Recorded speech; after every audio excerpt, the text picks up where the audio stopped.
ban shim shisha kumpa gori Khasi om chudonam snake kiba kinshe kumaja haki wa bakiri haji ismani di tado yala kajang kari mender hantam ule dan bo udah kaipo ya jingi jongi gori baieit bathiang jongi gori nyautra nyaskubu rip na rip hoy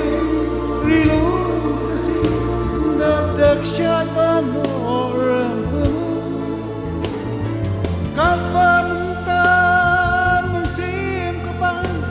ban peña pakuri jaka punga ilo punta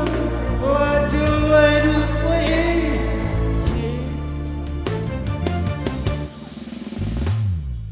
kashnong kathau kalai jabo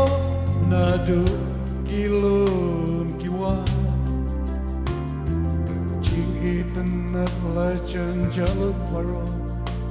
jingdum habhati las dakhan gori baieit bathiang jumi gori ulang shua tang shu dan ba penthap tengka ngisho bi ni kleno yapa gori baieit bathiang jongi gori nyakra nyaskan rip na rip hoy rilo Khasi dap dak shat balo rem panu kat bynta mesim kapal ban peña pakuri jaka pungan lau la chilai dupai shismi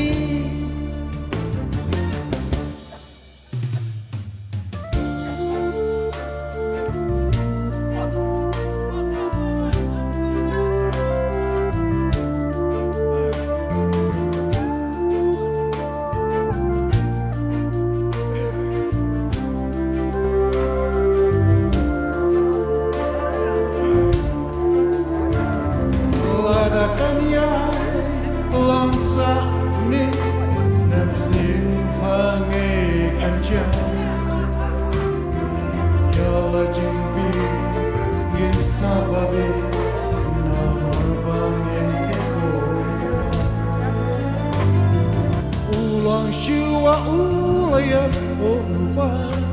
adina yu kancha kapor bakan sapayani nikalaman der halakari gori baieit bathiang jongi gori nyautra nyasu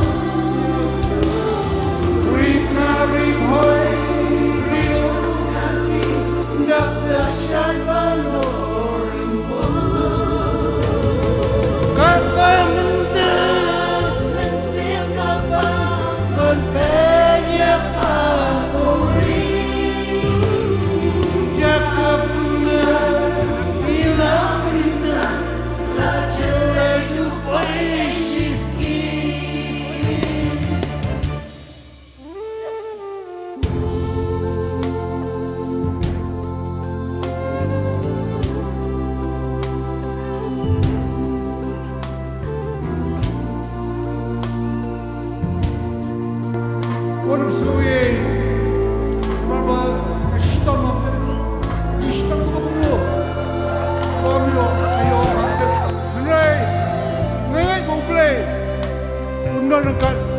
Bangan yuk jingkia,